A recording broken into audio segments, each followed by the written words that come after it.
ఒకసారి మనందరం ఆలోచిస్తే 43 సంవత్సరాలు పూర్తి చేసుకుని 44వ సంవత్సరంలో అడుగుపెట్టాం. ఒక మహనీయుడి యొక్క విజన్. మామూలుగా అధికారం కోసం రాలేదు. రాష్ట్రంలో జరిగే పరిస్థితులన్నీ కూడా చూసిన తర్వాత శ్రేయోభిలాషులతో మాట్లాడాలి.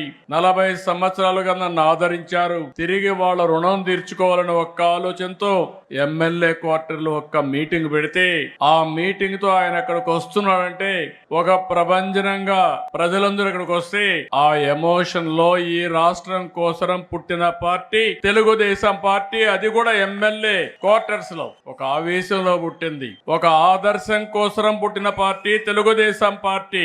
అదే ఒక సంచలనం, అదే ఒక శక ఆరంభం, అదే ఈ రాష్ట్రానికి ఒక చారిత్రక అవసరంగా మారే పరిస్థితి వచ్చింది. అలాంటి మహనీయుడు పెట్టిన స్ఫూర్తి మనందరిలో ఉంది. ప్రపంచ చరిత్రలో ఇప్పుడు కూడా ఎవ్వరూ ఈ రికార్డు బ్రేక్ చేయలేరు. పార్టీ పెట్టి 9 నెలల్లో అధికారం వచ్చిన ఏకైక పార్టీ ప్రపంచంలో తెలుగుదేశం పార్టీ.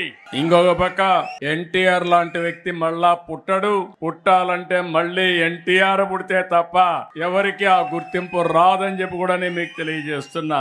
అంతవరకు రాజకీయాలు చూస్తే ఒక పరిపాలన, పెత్తందారి వ్యవస్థ.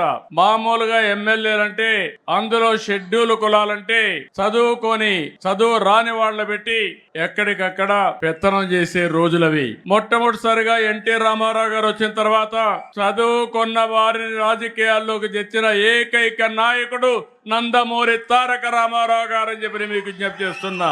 అది కూడా ఒక విజన్. రాష్ట్రం బాగుండాలంటే యువ రక్తం రావాలి. అంతవరకు ట్రెడిషనల్ గా ఉండే పాలిటిషియన్స్ పోవాలి. అదే మరిగా చదువుకున్న వ్యక్తులు రావాలని ఆ రోజు ఆలోచించిన వ్యక్తి ఎన్టీ రామారావు గారు. ఇంకో పక్క మీరు ఒక్కసారి చూస్తే అంతవరకు పరిపాలనకే పరిమితమైన ప్రభుత్వాలు పేదల సంక్షేమానికి నాంది పలికిన మహానుభావుడు ఎన్టీ రామారావు గారు అని చెప్పి నేను మీకు తెలియజేస్తున్నా.